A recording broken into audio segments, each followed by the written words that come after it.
चलिए मंगलाचरण प्रारंभ करते हैं। नमो अरिहन्ताणं नमो सिद्धाणं नमो आयर्याणं नमो वज्रायाणं नमो लोये सर्वसाहुणं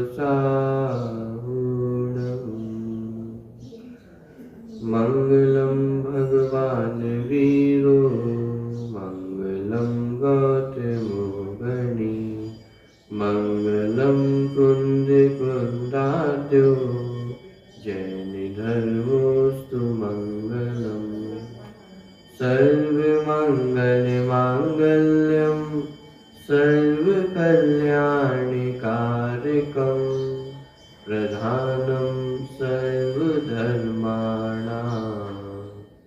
जैनं जयतु शासनम् मोक्षमार्गस्य नेतारं भेत्तारं कर्मभूभृतां ज्ञातारं विश्वतत्त्वानां वन्दे तद्गुणलब्धये।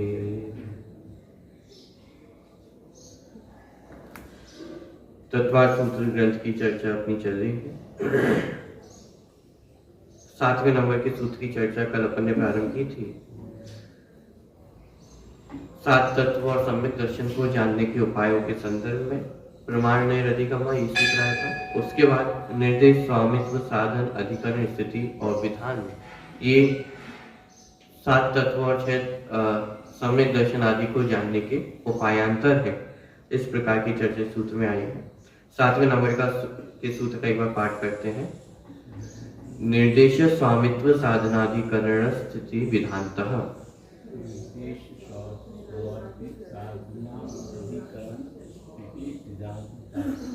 निर्देश, स्वामित्व, साधन, अधिकरण, स्थिति और विधान ये सम्यक दर्शन और 7 तत्वों को जानने के उपाय हैं। ठीक, मूल उपाय तो जो प्रमाण और नए हैं वे मुख्य उपाय मानो उनके माध्यम से ही इन सभी वस्तु स्वरूप को जाना जाता है। और उपायांतर के रूप में इन निर्देश आदि का वर्णन जिनवाणी में किया गया है। अनेक तरह से पॉइंट्स हमें बता दिए हैं कि किन किन पॉइंट्स के आधार से किसी वस्तु को जाना जाता है या जाना जा सकता है।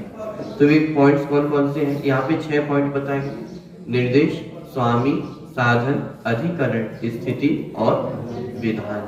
ये 6 पॉइंट्स दे दिए हैं। अब इन 6 पॉइंट्स के माध्यम से आप किसी भी वस्तु को जान सकते हैं। और यहाँ पे मूल प्रयोजन तो 7 तत्व और सम्यक दर्शन, सम्यक ज्ञान, सम्यक चारित्र को जानने का है।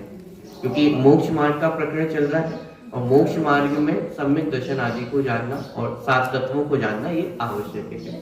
तो उन्हीं की मुख्यता से यहाँ कथन किया गया है। सबसे पहले निर्देश। निर्देश किसे कहते हैं? नाम कहना और एक सामान्य परिचय देना। सम्यक दर्शन तो सम्यक दर्शन है और वह कैसा है कि तत्वार्थों के श्रद्धांत का नाम सम्यक दर्शन। ये हुआ निर्देश, यानी जो टॉप हेडिंग होती है निर्देश करना। तो सम्यक दर्शन किसका नाम है? तत्वार्थों के श्रद्धांत का नाम सम्यक दर्शन है। फिर प्रश्न हुआ ये किसको होता है? इसका स्वामी कौन है? जैसे कोई भी वस्तु आपको पड़ी हुई मिले तो सबसे पहला प्रश्न होता है ये किसकी है?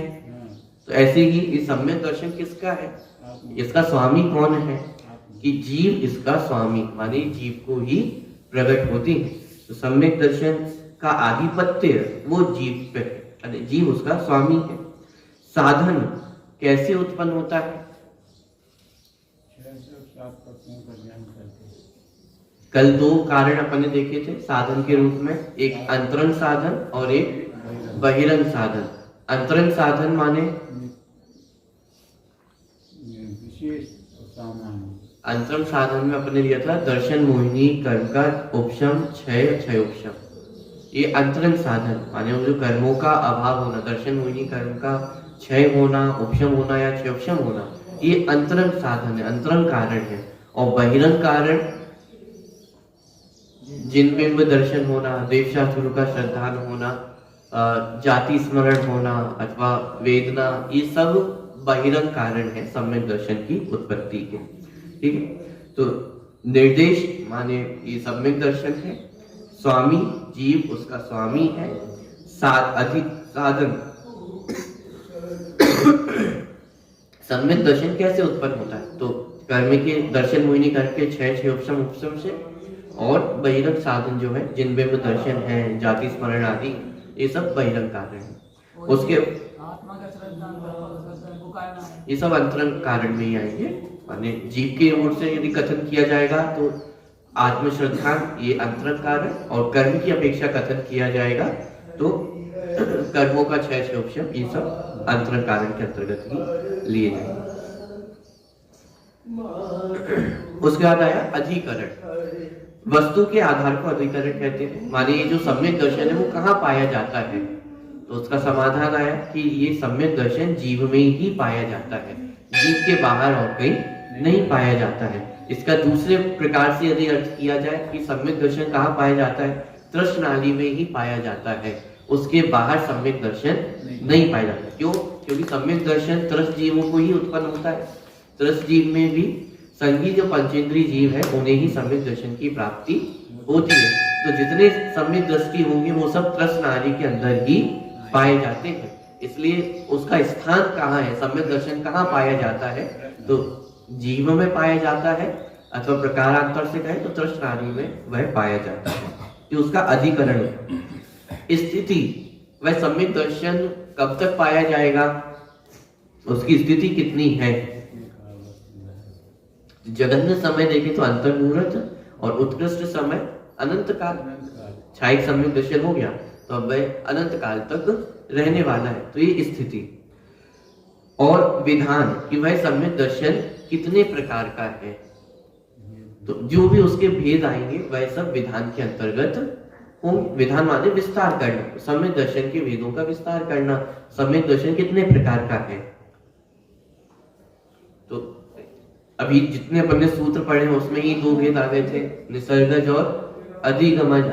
निश्चय सम्यक दर्शन, व्यवहार सम्यक दर्शन, अथवा औपशमिक छायोपशमिक छायिक सम्यक दर्शन, अथवा वीतराग सम्यक दर्शन, सदाग सम्यक दर्शन, ये सब सम्यक दर्शन का भेद है, विस्तार है। ठीक, तो इस प्रकार इन निर्देश, स्वामी, साधन, अधिकरण, स्थिति और विधान के माध्यम से एक सम्यक दर्शन का अपन ने विस्तार देखा, वर्णन देखा कि सम्यक दर्शन को जानना है तो इन बिंदुओं के आधार से सम्यक दर्शन को जाना जा सकता है। जैसे कल जाते जाते अपन ने अंत में एक बात देखी थी, जैसे फॉर्म भरा जाता है, फॉर्म फिल किया जाता है, तो फॉर्म में कुछ बिंदु होते हैं, पॉइंट्स होते हैं, नाम है, प्लेस है, डेट ऑफ बर्थ है, और इन पॉइंट्स के आधार से अपना परिचय दिया जाता है। अथवा किसी को हमें जानना है, जैसे कंपनी में आप जाओ तो कंपनी में आपका परिचय कैसे पता चलेगा? आप अपना सीवी भरते हैं तो उसके आधार से कोई भी व्यक्ति आपको पहचान सकता है कि भाई आपका नाम क्या है, प्लेस ऑफ बर्थ क्या है, ऑक्यूपेट माने अभी तक क्वालिफिकेशंस क्या है, डेट ऑफ बर्थ क्या है, पूरा परिचय वो हमें उन अपने सीवी के आधार से मिल जाता है। उसी तरह ये भी पॉइंट्स हमें निर्धारित कर दिए कि इन पॉइंट्स के माध्यम से आप किसी भी वस्तु को जान सकते हो। सम्यक दर्शन को जानना है तो इन पॉइंट्स के आधार से आप सम्यक दर्शन को जान सकते हो।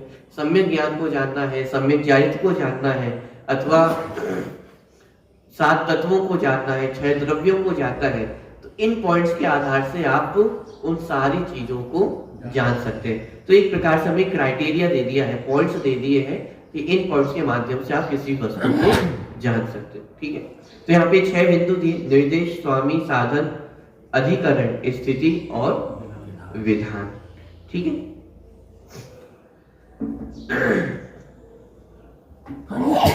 तो ये 7वें नंबर के जो सूत्र की चर्चा है वो अपनी पूरी होगी। 8वें नंबर के सूत्र की ओर अपन आगे बढ़ते हैं।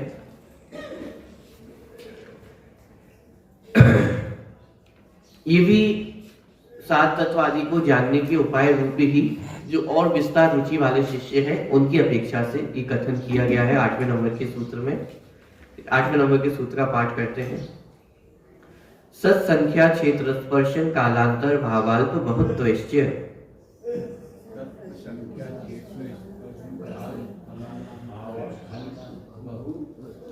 चलिए, आवाज नहीं आ रही सबकी, तो छोटा छोटा अपन पढ़ते हैं।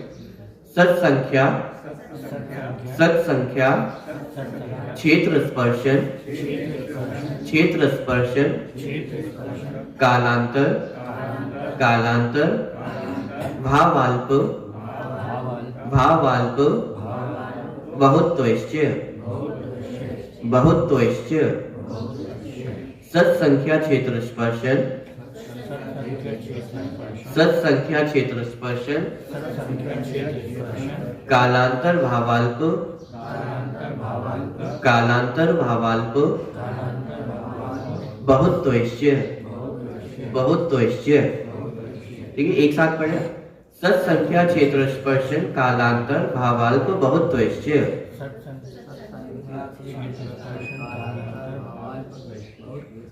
चलिए, अभी भी एक साथ नहीं आ रहे, पहले मैं बोलता हूँ फिर आप रिपीट करें। सत्संख्या क्षेत्र स्पर्शन, कालांतर भावाल्प, बहुत्वश्च।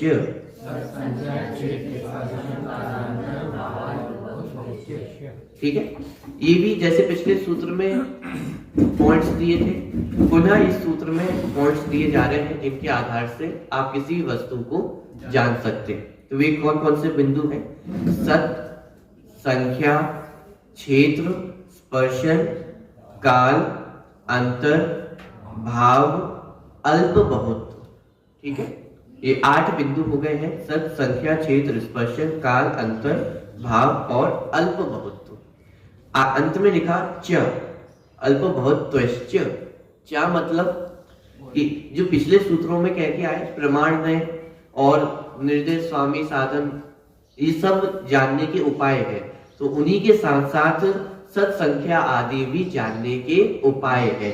तो क्या कह करके और कहा कि और जानने के उपाय ये भी है। ठीक है, देखिए, सत्संख्या, क्षेत्र, स्पर्शन, काल, अंतर, भाव और अल्प, बहुत्व, ये 8 बिंदुओं के आधार से किसी पदार्थ को जाना जा सकता है। सबसे पहले सत, सत माने अस्तित्व। देखिए, सत, वस्तु के अस्तित्व को सत कहते हैं। माने किसी भी वस्तु है तो उसका है पना जानना, क्यों वस्तु है, क्योंकि जब तक उसकी हयाती नहीं जानेंगे, जब तक वो है ऐसा नहीं जानेंगे, तब तक उसके बारे में कोई भी वर्णन करना संभव नहीं है। जैसे ये माइक है, तो पहले इतना जानना तो आवश्यक है कि ये माइक है, तब तो इसके बारे में वर्णन किया जा सकता है। माने कोई भी वस्तु का यदि वर्णन करना है तो उसका अस्तित्व होना आवश्यक है।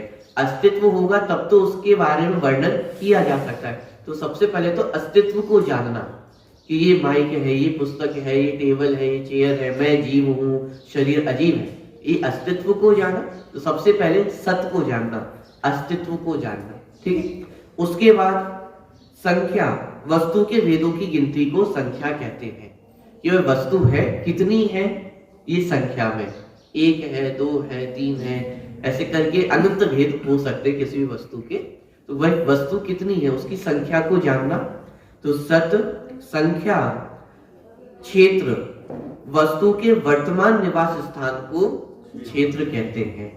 जैसे कोई भी फॉर्म भरा जाए तो उसमें एड्रेस भरा जाता है, तो एड्रेस भी 2 तरह के होते हैं, एक रेसिडेंशियल एड्रेस होता है और एक परमानेंट एड्रेस होता है कि अभी आप कहाँ रह रहे हैं और वैसे आपका परमानेंट एड्रेस कौन सा है। तो दोनों चीजें इसमें ली है। क्षेत्र में वर्तमान एड्रेस आपका क्या है, आप वर्तमान में कहाँ रहते हो, ये क्षेत्र। और स्पर्शन जो अगला पॉइंट है, स्पर्शन में आएगा कि त्रिकाल में आप कहाँ रहते हो, माने भूतकाल में आप कहाँ कहाँ रहे हैं और भविष्य में आप कहाँ कहाँ रहेंगे, वो सारी बातें स्पर्शन के अंतर्गत आ जाती हैं। ठीक है, तो क्षेत्र माने वस्तु के वर्तमान निवास स्थान को क्षेत्र कहते हैं। माने वर्तमान में जो निवास स्थान है वो क्या है, क्षेत्र। जैसे हम आप सभी का वर्तमान निवास स्थान कहाँ है, विदिशा है, लेकिन हो सकता है किसी की नौकरी लग रही हो और वो मुंबई शिफ्ट हो रहे हो, तो स्पर्शन कहाँ होगा, मुंबई स्पर्शन हो जाएगा। ठीक है, या किसी का बर्थ प्लेस कोई और हो, जैसे विदिशा में रह रहे हैं लेकिन भाई बर्थ प्लेस कोई और भोपाल में बर्थ हुआ हो, तो स्पर्शन क्या है, भोपाल भी स्पर्शन हो गया। माने भूतकाल में कहाँ कहाँ रहे हैं और भविष्य में कहाँ कहाँ रहेंगे, वो सब स्पर्शन के अंतर्गत आ जाता है। माने किस किस क्षेत्र को स्पर्श किया है वो सब स्पर्शन के अंतर्गत आ जाता है। और वर्तमान में किस क्षेत्र में निवास करते हैं वह क्षेत्र। ठीक है, तो वस्तु के वर्तमान निवास स्थान को क्षेत्र कहते हैं, वस्तु के त्रिकाल संबंधी निवास स्थान को स्पर्शन कहते हैं। ठीक है, तो दोनों में अंतर समझ में आ गया, क्षेत्र स्पर्शन। ठीक है, तो सबसे पहले सत माने उसके अस्तित्व को जाना, वो कितने प्रकार का है तो संख्या को जाना, सत संख्या, फिर वह कहाँ रहता है तो वर्तमान एड्रेस भी दिया और त्रिकाल एड्रेस भी दिया कि तीनों कालों में कहाँ रहेंगे, तो क्षेत्र स्पर्शन। आगे काल, वस्तु के ठहरने की मर्यादा को काल कहते हैं, वह वस्तु कब तक रहेगी उसे काल कहते हैं। किसी वस्तु का एक काल होता है, जैसे मनुष्य पर्याय में हम कितने समय तक रहेंगे तो जितने समय तक भी रहेंगे वो क्या है, काल है। 70 वर्ष तक, 80 वर्ष तक, 90 वर्ष तक, जितने वर्ष तक रहेंगे वो क्या है, काल है। आप कोई भी चीज खरीदने जाते हैं तो उसकी एक्सपायरी देखते हैं, दवाइयों की एक्सपायरी देखते हैं, कोई भी गाड़ी आप खरीदने जाओ तो आप उसका काल देखते हैं, कितने समय तक ये गाड़ी चलेगी, तो जितने समय तक भी चले वो वस्तु वो उसका काल है। भोजन में अपन मर्यादा देखते हैं कि उस काल, तो उसकी रहने की स्थिति मर्यादा उसे काल कहा जाता है। ठीक, वस्तु के विरह काल को अंतर कहते हैं। अब देखिए, काल माने तो वस्तु कब तक रहेगी, और अंतर माने क्या कि वस्तु अपने पास है और फिर वो छूट गई, अब पुनः दोबारा जब वह वस्तु प्राप्त होगी तो वो जो बीच का अंतर है छूटने का, उसे कहा जाता है अंतर, जिसे कहा विरह काल। जैसे तीर्थंकरों का जब अपन प्रकरण पढ़ते हैं तो उसमें विरह काल की चर्चा की जाती है कि पहले तीर्थंकर से दूसरे तीर्थंकर के बीच में कितना विरह काल है। विरह काल माने पहले तीर्थंकर का समागम था, पहले तीर्थंकर ऋषभदेव उनका समागम था, फिर उनको मोक्ष की प्राप्ति हो गई तो बीच में विरह हो गया माने अभाव हो गया, फिर पुनः दूसरे तीर्थंकर का समागम हुआ, तो बीच का जो काल कहलाता है वह कहलाता है विरह काल। ठीक है, जैसे कोई दो मित्र हो, बचपन में एक ही स्कूल में पढ़ा करते थे, कॉलेज में बिछड़ गए, अलग अलग कॉलेज में पहुंच गए और फिर वापस से नौकरी करने या बिजनेस करने वापस फिर एक ही शहर में आ गए, तो ये जो बीच का काल था 12वीं क्लास छोड़ने से लेकर के कॉलेज की पढ़ाई पूरी होने तक जो बीच का काल था वो क्या कहलाएगा, विरह काल कहलाएगा। ठीक है, जैसे भजनों आदि में भी आप देखें या गीत संगीत में भी इस विरह की बहुत वर्णन होता है, एक दूसरे से जो विरह हो जाता है माने छूटना हो जाता है उसे कहा जाता है विरह काल। ऐसे ही सम्यक दर्शन आदि के संदर्भ में विरह काल की चर्चा होती है, माने किसी व्यक्ति को सम्यक दर्शन हो गया और फिर वह छूट गया तो कब तक वह सम्यक दर्शन छूटा रह सकता है, माने पुनः सम्यक दर्शन की प्राप्ति अधिक से अधिक समय तक कब तक ना हो, तो इस प्रकार से भी उसका वर्णन जिनवाणी में हमें पढ़ने को मिलता है, तो वह सब विरह काल कहलाता है।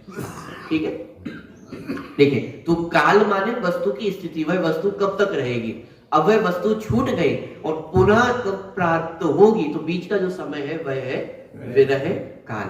ठीक, तो वस्तु के ठहरने की मर्यादा को काल कहते हैं और वस्तु के विरह काल को अंतर कहते हैं। तो काल अंतर, काल माने वस्तु की स्थिति, अंतर माने वो दोबारा वस्तु कब प्राप्त होगी, तो जो बीच का समय है वह अंतर कहलाता है। भाव, भाव मतलब औपशमिक क्षयिक आदि परिणामों को भाव कहते हैं। क्योंकि यहाँ पे प्रकरण मोक्ष मार्ग का है, जीव और सम्यक दर्शन आदि को समझना है, तो यहाँ भाव का अर्थ लिया गया है औपशमिक क्षयोपशमिक आदि जो भाव है, या 5 प्रकार के जो भाव है, औदयिक, क्षयिक, क्षयोपशमिक, परिणामिक भाव, यहाँ भाव का अर्थ उस अर्थ में लिया गया है। ठीक है, और अल्प बहुत्व, अन्य वस्तु की अपेक्षा किसी वस्तु की हीन अधिकता के वर्णन को अल्प बहुत्व कहते हैं। अल्प माने कम, बहुत्व माने ज्यादा, तो किसी भी वस्तु में हीन अधिकता का विचार करना, कम ज्यादा का विचार करना, उसे अल्प बहुत्व कहते हैं।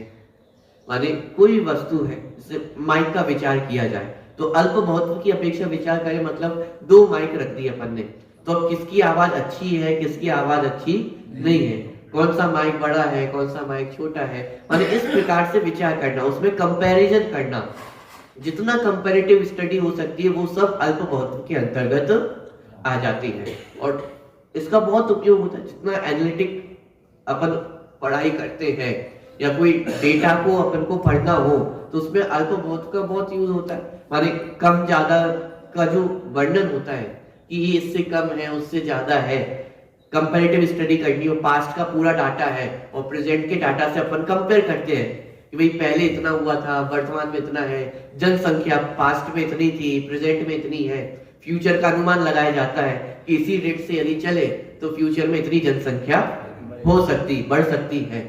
ये सब अल्प महत्व है, माने कंपैरेटिव जो स्टडी होती है वो अल्प महत्व कहलाते हैं। बिजनेस में भी अपन यूज करते हैं, पास्ट में कितना बिजनेस हुआ, प्रेजेंट में कितना होगा, फ्यूचर में अनुमान लगाया जाता है। ये सब अल्प महत्व, कंपैरेटिव स्टडी करना, हीन आधिकता का विचार करना, ये सब अल्प महत्व के अंतर्गत आता है। ठीक है, तो इस प्रकार ये 8 बिंदुओं के माध्यम से सम्यक दर्शन अथवा 7 तत्व आदि का ज्ञान किया जाता है। ये सब अधिगम के उपाय बताए जा रहे हैं कि 7 तत्वों को जानना है तो इन बिंदुओं के माध्यम से आप सम्यक दर्शन आदि को जान सकते हैं। इसे सम्यक दर्शन पे अपन घटित करके देखें तो सत्य माने सम्यक दर्शन का अस्तित्व जानना कि भाई 7 तत्वार्थों के सिद्धांत का नाम सम्यक दर्शन होता है। तो ये सम्यक दर्शन नाम की कोई वस्तु इस दुनिया में होती है, तो ये सत्य माने सत्य के आधार से अपन ने जाना। जैसे अपन ने फॉर्म लिया, उसमें अपन ने लिखा नाम, तो अब आपको फॉर्म दिया गया तो आप उसमें क्या लिखोगे, अपना अपना नाम लिखोगे, मैं अपना नाम लिखूंगा, आप अपना नाम लिखेंगे। ऐसे ही अपन ने सम्यक दर्शन को फॉर्म भरने के लिए दिया तो उसमें अपन ने सबसे पहले लिखा सत्य, तो उसने लिखा कि हाँ मेरी सत्ता होती है, सम्यक दर्शन की सत्ता है। दूसरा संख्या, कितने प्रकार का है सम्यक दर्शन, तो उसके भेद प्रभेद सब उसमें आ जाएंगे। औपशमिक सम्यक दर्शन है, छायोपशमिक है, छायिक सम्यक दर्शन है, निश्चय सम्यक दर्शन है, व्यवहार सम्यक दर्शन है, निसर्गज है, अधिगमज है, वीतराग है, सराग सम्यक्त्व है। इस प्रकार से जितनी उसकी संख्या हो सकती है वो सब इसके अंतर्गत आ जाएंगे। अधिक से अधिक भेद बने सम्यक दर्शन के, तो कितने भेद बन सकते हैं,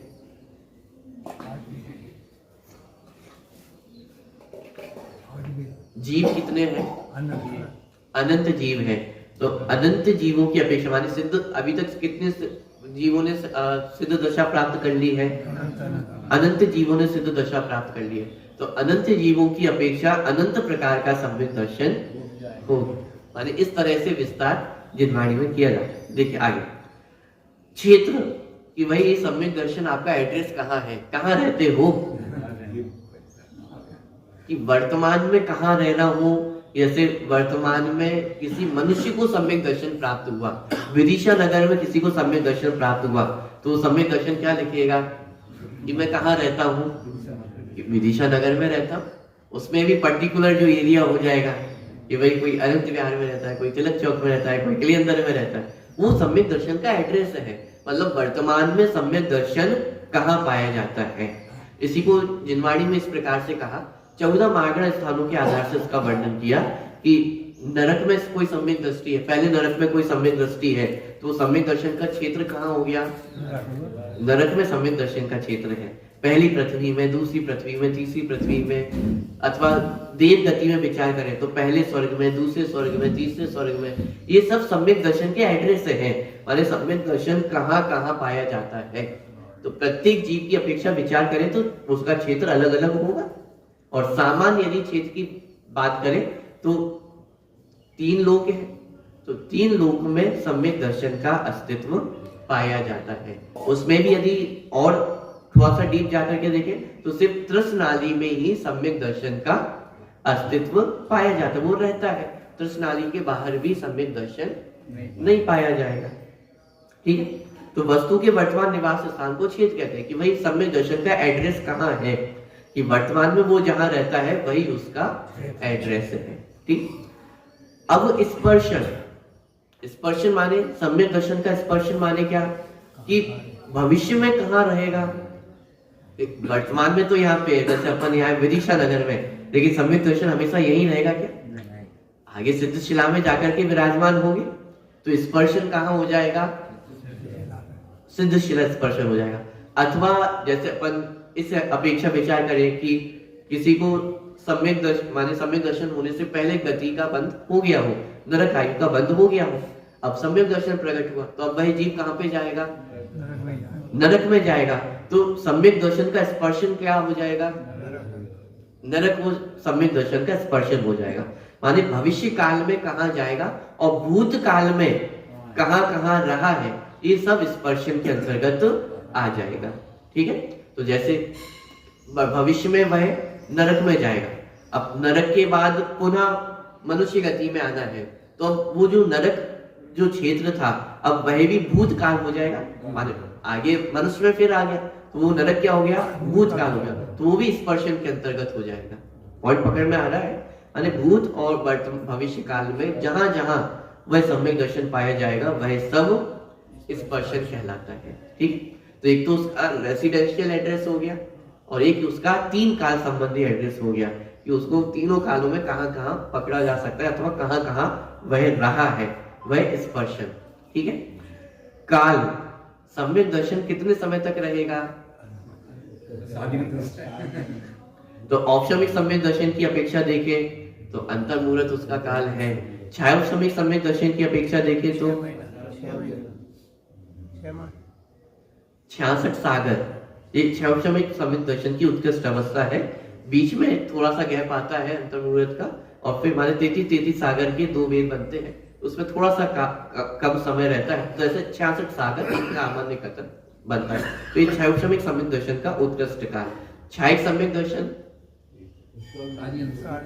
अनंत काल, एक बार उत्पन्न हुआ तो फिर वह अनंत काल तक रहता है। तो ये सम्यक दर्शन का काल कि भाई आप कितने समय तक यहाँ रहने वाले हैं। शिविरों का रजिस्ट्रेशन कराया जाता है तो उसमें भी ये बहुत इंपॉर्टेंट बिंदु रहता है, ड्यूरेशन, कि आप कब आओगे और कब तक रहोगे।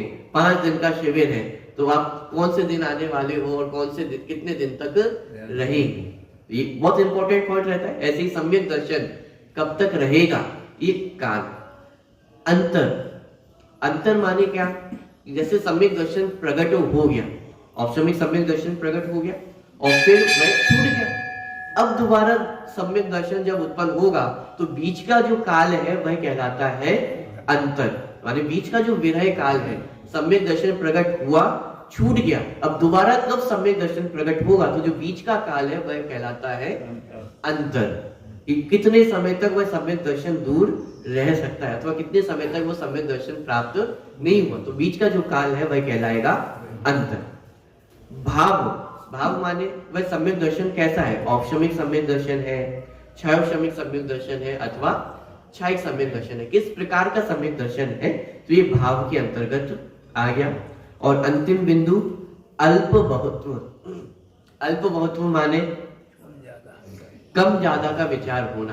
तो जैसे औपशमिक सम्यक दर्शन है, छायोपशमिक सम्यक दर्शन है, तो औपशमिक सम्यक दर्शन में कितनी प्रकृतियों का उपशम हुआ है, छायोपशमिक सम्यक दर्शन में कितनी प्रकृतियों का उपशम हुआ है, क्षय हुआ है, उदय है, छायिक सम्यक दर्शन में कितनी प्रकृतियों का क्षय होता है। तो इस प्रकार से कंपैरेटिव स्टडी करना अथवा गतियों की अपेक्षा विचार करना, नरक गति में किस प्रकार का सम्यक दर्शन है, मनुष्य गति में कौन सा सम्यक दर्शन है, माने वो गति की अपेक्षा कषायों के आधार से, लेष्या के आधार से, माने जो 14 मागणा स्थान है उनके आधार से उसमें कंपैरिजन करना, ये सब अल्प बहुत्व के अंतर्गत आता है। माने जितनी कंपैरेटिव स्टडी होगी सम्यक दर्शन को लेकर के वह सब अल्प बहुत्व के अंतर्गत आएगा। ठीक है, तो इस प्रकार से सत, संख्या, क्षेत्र, स्पर्शन, काल, अंतर, भाव और अल्प बहुत्व, इन 8 बिंदुओं के माध्यम से किसी भी वस्तु को जाना जाता है। ठीक है, तो 6, 7 और 8, ये जो 6वें, 7वें और 8वें नंबर के सूत्र हैं, इसमें जानने का उपाय बताया गया है। प्रमाण नय अधिगमा, ये भी जानने के उपाय हैं।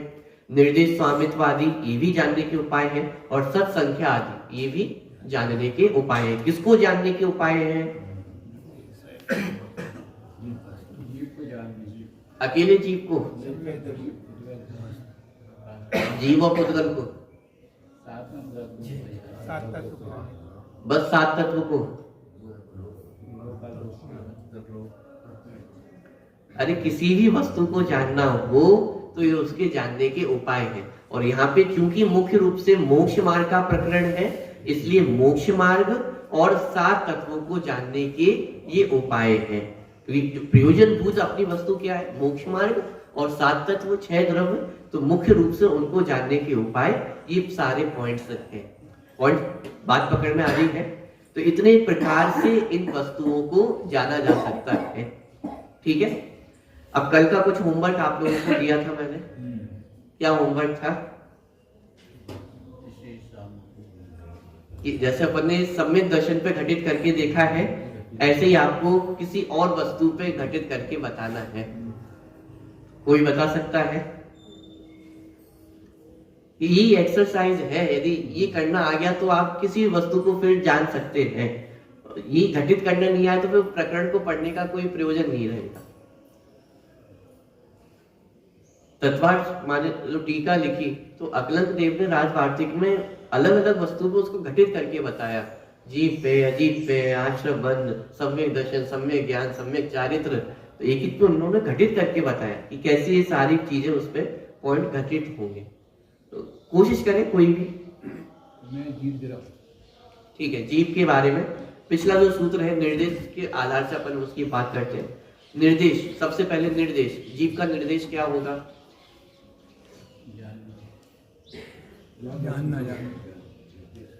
जिसमें ज्ञान दर्शन पाया जाता है उसे जीव कहते हैं। ये निर्देश हो गया, हेडिंग हो गई। जीव किसे कहते हैं? जिसमें ज्ञान दर्शन पाया जाए उसे जीव कहते हैं। ठीक है, निर्देश। स्वामी,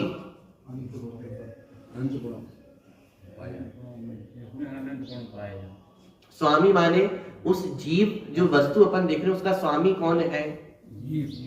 भाई जीव स्वयं ही है। माने अपना स्वामी कौन है? कि मेरा स्वामी मैं ही हूं, मेरा स्वामी अन्य और कोई भी नहीं है। ये पॉइंट बताना क्यों आवश्यक है? क्योंकि अभी तक हमने ये मान रखा ना कि मेरा स्वामी शरीर है, पुद्गल है, कर्मों को अपना स्वामी मान रखा है कि कर्म जैसा नचाएंगे वैसा हम नाचेंगे। तो अनादिकाल की भूल पड़ी हुई है ना कि मेरा स्वामी कौन है, कि हमने अपना स्वामी कर्म को मान रखा है। तो जब ये पॉइंट अपन विचार करेंगे तो हमें समझ में आएगा कि अरे मेरा स्वामी तो मैं ही हूं। अथवा इसको इस प्रकार से भी देख सकते हो कि अनंत गुणों का स्वामी जीव माने जिसमें ज्ञान आदि अनंत गुण पाए जाते हैं वह जीव। तो उसकी संपत्ति, वो अनंत गुण उसकी संपत्ति है ना, तो वो जीव उन अनंत गुणों का क्या है, कैसा है? स्वामी है। माने स्वयं का स्वामी मैं स्वयं ही हूं, अन्य और कोई भी नहीं है। इसलिए ये पॉइंट भी बहुत आवश्यक है। ठीक है, निर्देश हो गया। स्वामी, जीव का स्वामी जीव ही है, अन्य और कोई नहीं है। आगे साधन,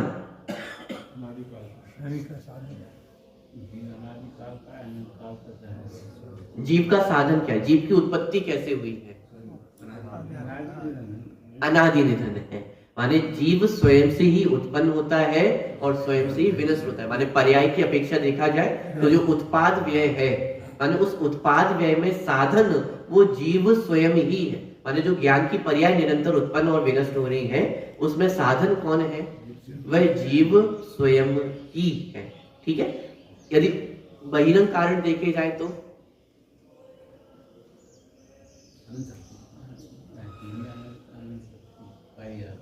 द्रव संग्रह की गाथा याद आनी चाहिए आप लोगों को।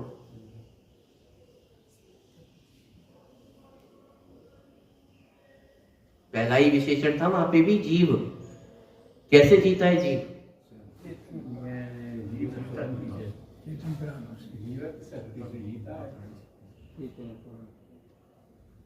विषय रिपीट करना पड़ेगा।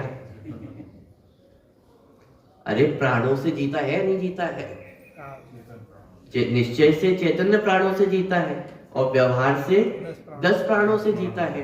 तो व्यवहार से 10 प्राणों से जीता है, ये बहिरंग साधन हुआ, बहिरंग कारण हुआ। पॉइंट पकड़ में आ रहा है? तो जीव कैसे जीता है? जीने का कारण क्या है? कि चैतन्य प्राण ये निश्चय साधन और 10 प्राण बाहर में, ये सब व्यवहार कारण, बहिरंग कारण है। ठीक है, तो निर्देश, स्वामी, साधन। उसके बाद अगला पॉइंट अधिकरण। कहाँ रहता है जीव, कहाँ पाया जाता है? तो निश्चय से देखा जाए तो अपने असंख्यात प्रदेशों में पाया जाता है और व्यवहार से देखें तो शरीर प्रमाण है। और थोड़ा और बाहर जाकर के देखें तो जिस क्षेत्र में पाया जा रहा है, जैसे वर्तमान में आप कहाँ है, मंदिर में, तो जीव कहाँ पाया जा रहा है, माने आधार कहाँ है, कहाँ रहता है, अभी मंदिर में है। थोड़ा और विस्तार करें तो विदिशा में है, और विस्तार करते चले जाए जम्मू द्वीप में है, और विस्तार करें तो 3 लोक में, 3 लोक के बाहर जीव नहीं पाया जाएगा। तो ये 3 लोक में कहीं पर भी जीव पाया जा सकता है, ठीक है। तो ये उसका अधिकरण हुआ, आधार हुआ। निश्चय से अपने असंख्यात प्रदेश ही हमारे रहने का स्थान है, और व्यवहार से देखा जाए तो 3 लोक वो जीव के रहने का स्थान हुआ, अधिकरण। आगे का पॉइंट स्थिति, अनादि अनंत है, अनादि काल से है और कब तक रहेगा, अनंत काल तक रहेगा। और यदि व्यवहार से वर्णन किया जाए तो आयु प्रमाण है, मनुष्य शरीर में जितनी देर रहेगा तो उसकी आयु है, त्रिंश शरीर में जितना रहेगा उसकी आयु, नरक की आयु, देव आयु, तो ये सब व्यवहार आयु हो गई। व्यवहार स्थिति, निश्चय स्थिति, अनादि अनंत, व्यवहार स्थिति जितनी उस वर्तमान भव की आयु है। विधान, कितने प्रकार का है जीव, 2 भेद तो इसी ग्रंथ में आएंगे, संसारिणो मुक्ताश्च। 2 प्रकार के होते हैं जीव, संसारी और मुक्त, और त्रस स्थावर और अंतरात्मा बहिरात्मा परमात्मा। बहुत बढ़िया, अंतरात्मा, बहिरात्मा और परमात्मा। संगी असंगी, 5 इंद्रिय, 1 इंद्रिय, 2 इंद्रिय आदि 5 इंद्रिय। 4 गति की अपेक्षा भेद कर सकते हैं, कषायों की अपेक्षा भेद कर सकते हैं, अरे बहुत सारे भेद है। लेश्याओं की अपेक्षा भेद कर सकते हैं, कृष्ण लेश्या वाला, नील लेश्या वाला, अरे जितने 14 गुण स्थान है, पहले गुण स्थान वाले, दूसरे गुण स्थान वाले, तो 14 भेद हो गए। 14 मागण स्थान की अपेक्षा भेद किए जा सकते हैं, तो अलग अलग जीव हो गए। 84 लाख योनि की अपेक्षा जीव के कितने भेद हो गए, 84 लाख भेद हो गए हैं। माने इस प्रकार से आप भेद कर सकते हैं कितने प्रकार के जीव, तो बहुत सारे एंगल हैं देखने के, कितने प्रकार के जीव हो सकते हैं, ठीक है। तो ये सब इस प्रकार से, जैसे जीव तत्व को अपन ने समझा, ऐसे अजीव तत्व को समझना, ऐसे आश्रम, बंध, संवर, निद्रा, मोक्ष, ऐसे सम्यक दर्शन, सम्यक ज्ञान, सम्यक चारित्र, इन सबको समझना, माने उन सब पे इन पॉइंट्स को घटित करना है, ठीक है। इतनी बात समझ में आ गई है। चलिए एक और जो इसमें मुख्य बात अपने को समझनी है, 3 सूत्र लिए, माने सम्यक दर्शन आदि को जानने के उपाय रूप से प्रमाण नय अधिगम, 7वें नंबर के सूत्र में निर्देश आदि का वर्णन किया, 8वें नंबर के सूत्र में सत्संख्या आदि का वर्णन किया है।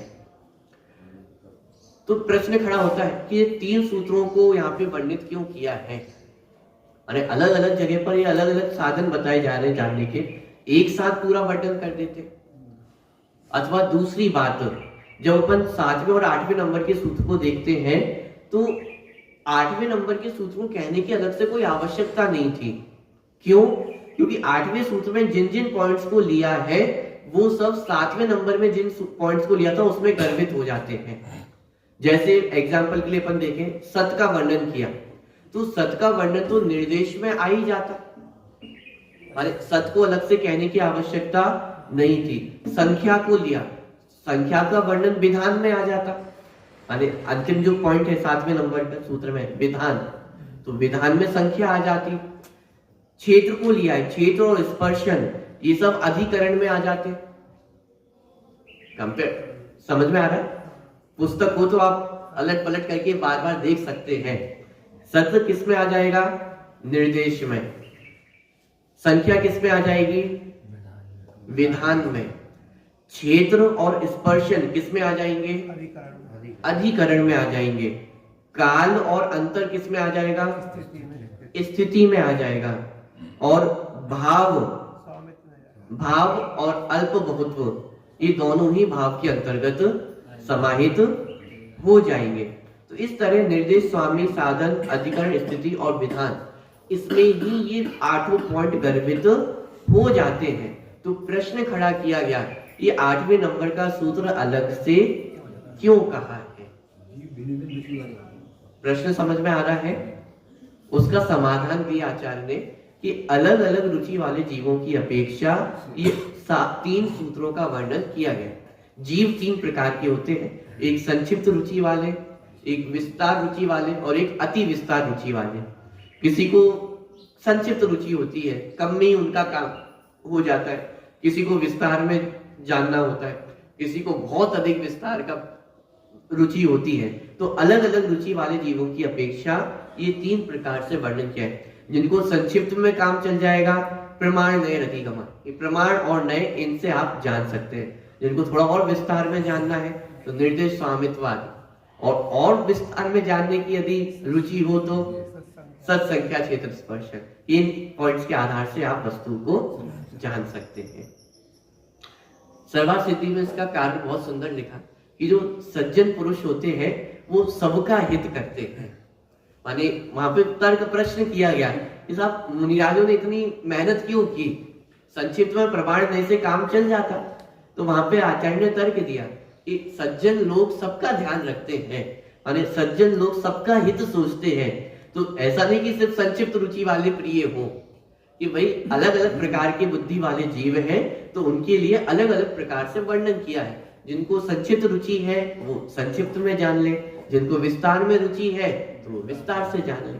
तो सज्जन लोग सबका ध्यान रखते हैं, इसलिए यहाँ पे 3 सूत्र दिए तत्वार्थों को जानने के उपाय के रूप में। पॉइंट समझ में आ गया। दूसरी बात,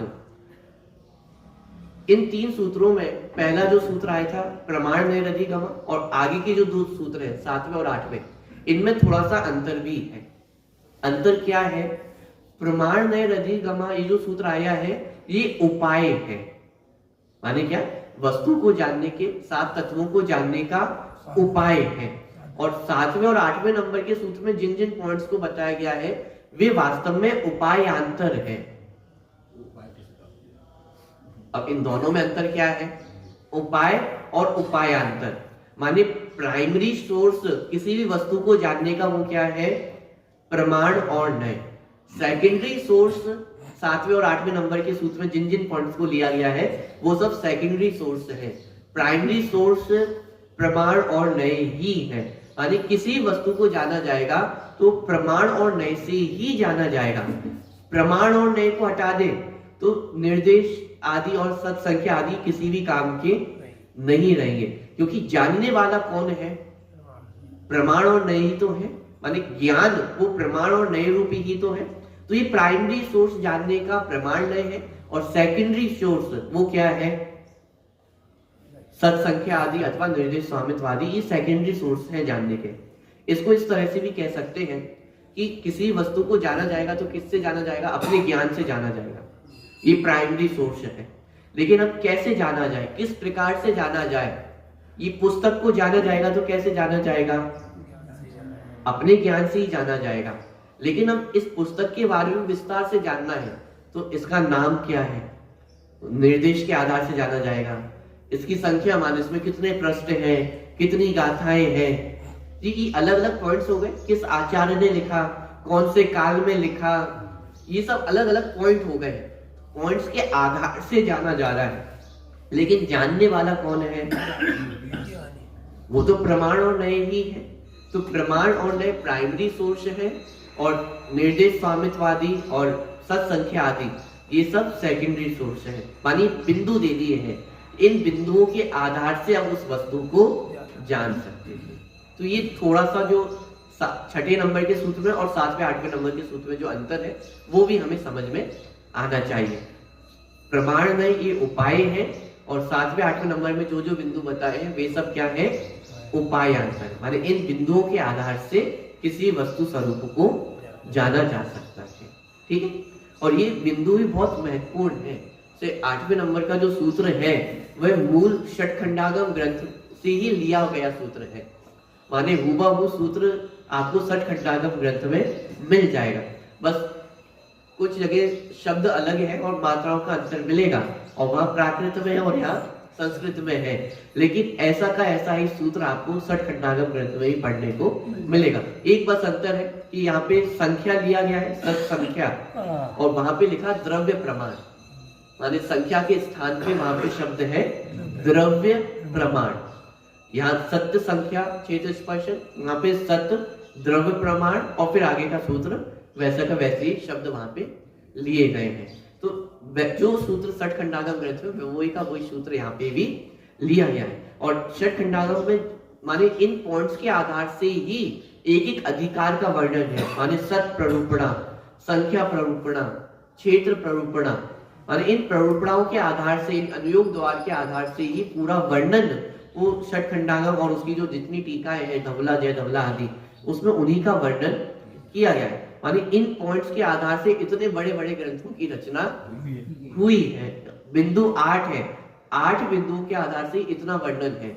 यदि थोड़ा सा सैंपल साइज ही आपको देखना हो तो यदि सर्वार्थ सिद्धि ग्रंथ आपके घरों में हो तो वहां इस सूत्र की टीका आप पढ़ने का प्रयास करना।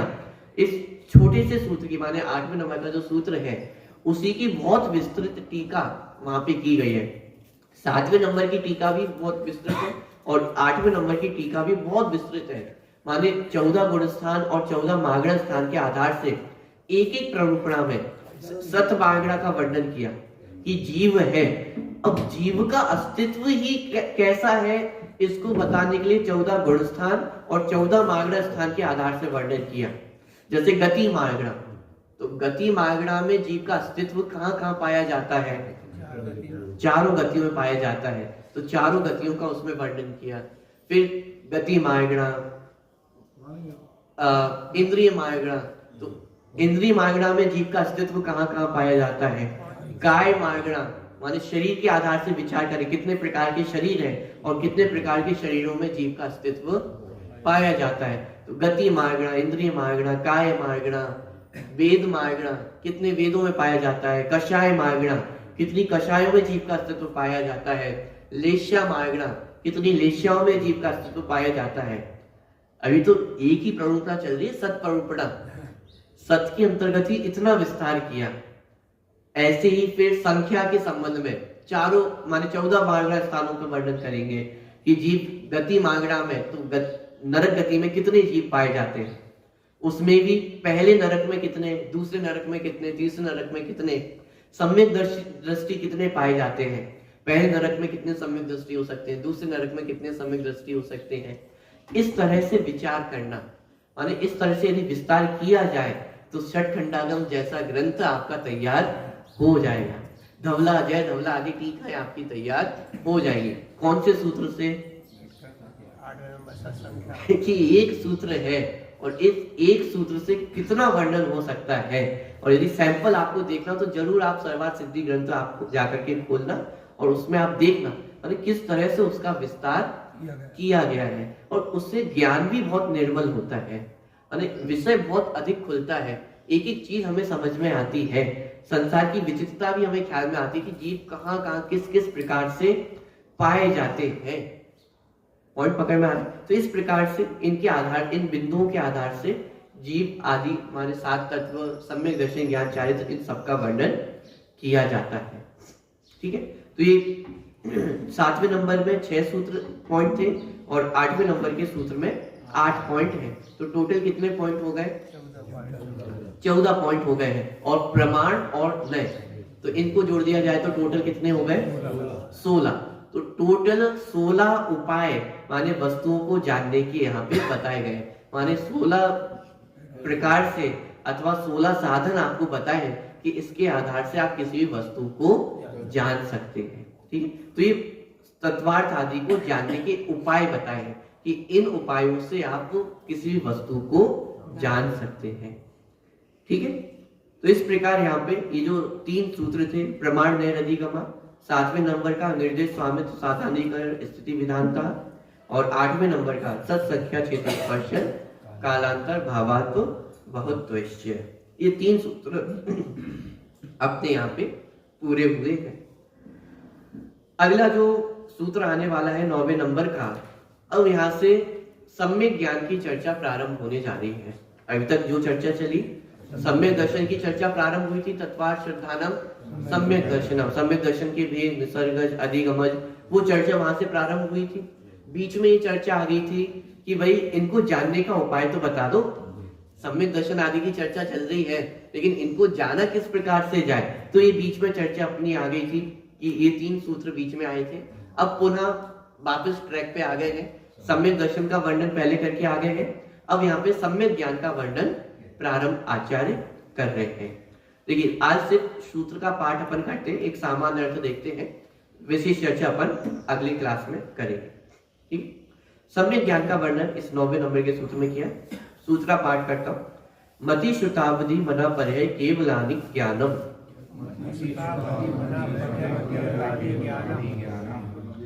अब देखिए इसको भी पढ़ने का माने सही तरीका से अपन ने पढ़ा, मति श्रुत अवधि मना परहे केवलानि ज्ञानम।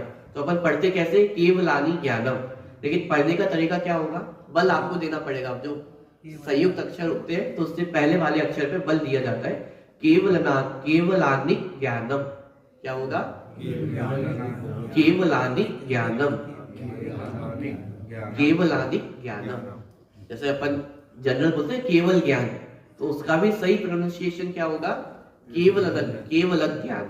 क्या होगा, केवल ज्ञान। ये सही प्रोनाउंसिएशन है।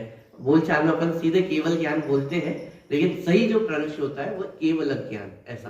तो ऐसे ही यहाँ पे केवलानि ज्ञानम, ठीक है। तो बल दिया जाएगा, जो पहला अक्षर है माने उस पे बल दिया जाता है। ऐसे ही मति श्रुत, जो शाया है ये भी संयुक्त अक्षर है, तो मति श्रुत ऐसा बल दे करके उसको पढ़ा जाता है।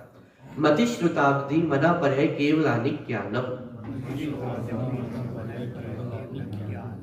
आवाज नहीं आ रही है। मति श्रुतावधि मना पर है केवलानि ज्ञानम। ठीक है, ये सम्यक ज्ञान के 5 भेद बताए। मति ज्ञान, श्रुत ज्ञान, अवधि ज्ञान, मना पर ज्ञान और केवल ज्ञान। तो ये अंत में जो ज्ञान शब्द आया है ये पांचों के साथ लगेगा और इसे अंत दीपक कहा जाता है। अंत में इसका प्रयोग किया गया है, लेकिन सबके साथ इसका प्रयोग होगा। तो सम्यक ज्ञान के 5 भेद हुए, मति ज्ञान, श्रुत ज्ञान, अवधि ज्ञान, मनःपय ज्ञान और केवल ज्ञान। ये 5 प्रकार का सम्यक ज्ञान है। जब द्रव्य संग्रह ग्रंथ में अपन ने ज्ञान के भेद देखे थे, वहां पे 8 भेद लिए थे। कौन कौन से, कुमति, कुश्रुत और कुअवधि, इन तीनों को भी वहां पे जोड़ा था। लेकिन यहाँ पे क्यों नहीं जोड़ा, क्योंकि ये सम्यक ज्ञान के भेद हैं। तो सम्यक ज्ञान मति, श्रुत, अवधि, मनःपय और केवल ज्ञान रूप होता है। कुमति, कुश्रुत और कुअवधि मिथ्या ज्ञान के भेद है, इसलिए उनको यहाँ पर नहीं लिया गया है। सम्यक ज्ञान के 5 भेद है, मति ज्ञान, श्रुत ज्ञान, अवधि ज्ञान, मनःपय ज्ञान और केवल ज्ञान। ठीक है। अब जैसे अपन ने पहला सूत्र देखा था, सम्यक दर्शन ज्ञान चारित्राणि मोक्ष मार्ग, वहां पे सम्यक दर्शन ज्ञान चारित्राणि, वहां पे बहुवचन था, मोक्ष मार्ग एक वचन था। वैसा ही प्रयोग यहाँ पर है। मति, श्रुत, अवधि, मनःपय केवलानि बहुवचन है और ज्ञानम एक वचन है। तो यहाँ पे ऐसा प्रयोग क्यों किया, व्याकरण के नियम के हिसाब से तो ज्ञान शब्द में भी बहुवचन का प्रयोग होना चाहिए, लेकिन यहाँ पे एक वचन का प्रयोग किया गया है। ऐसा क्यों,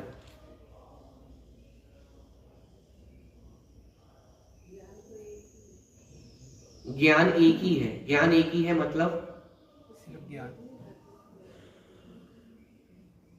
मति ज्ञान, श्रुत ज्ञान, एक ज्ञान का है। एक जीव को 2 ज्ञान तो होती है, मति, श्रुत ज्ञान।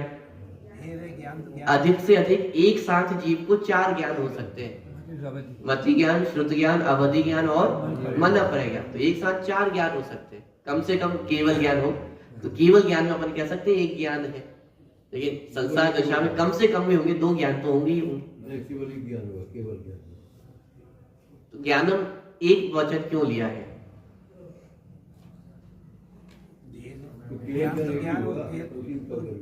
क्या केवल ज्ञान तो जब एक ही होगा। तो यहाँ तो 5 ज्ञानों की बात है ना, कि केवल ज्ञान की बात थोड़ी ना है।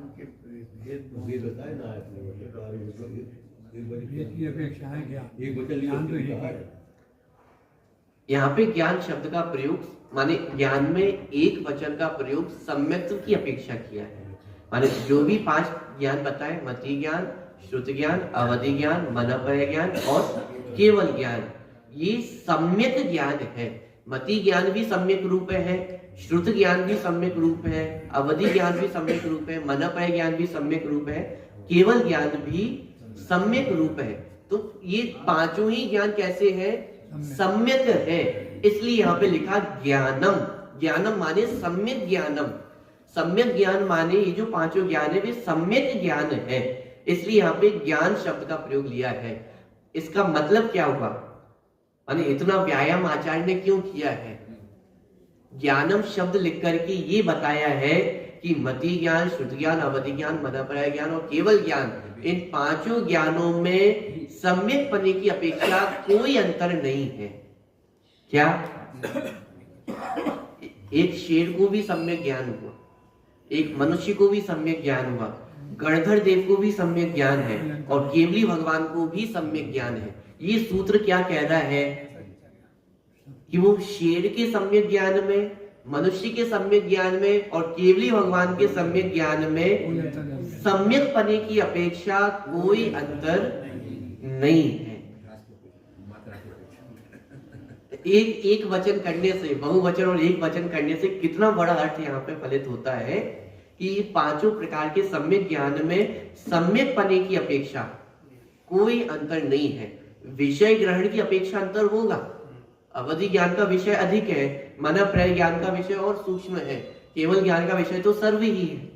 विषय की अपेक्षा अंतर है, लेकिन सम्यक पने की अपेक्षा कोई अंतर नहीं है। माने वो चूहे को भी सम्यक ज्ञान हुआ है और केवली भगवान को भी सम्यक ज्ञान हुआ है।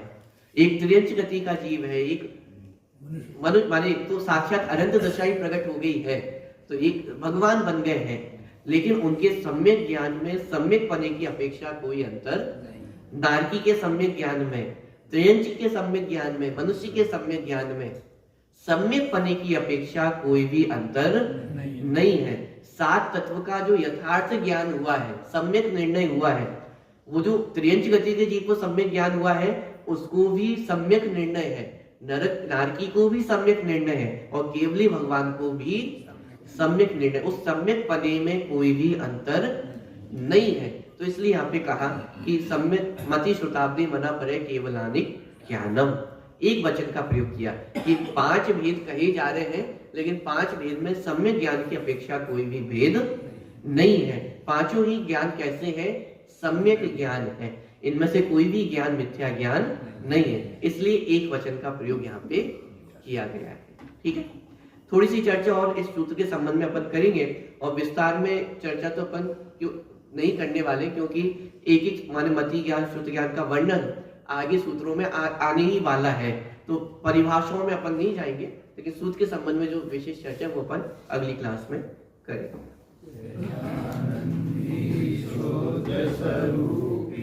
अविनाशी में आत्मस्वरूप, सहजानंदी शोध स्वरूपी, अविनाशी में आत्मस्वरूप, सहजानंदी शोध स्वरूपी, अविनाशी में आत्मस्वरूप, निज में बताई उपकार है, इसके लिए जिन वाणी माँ को वंदना सतबार।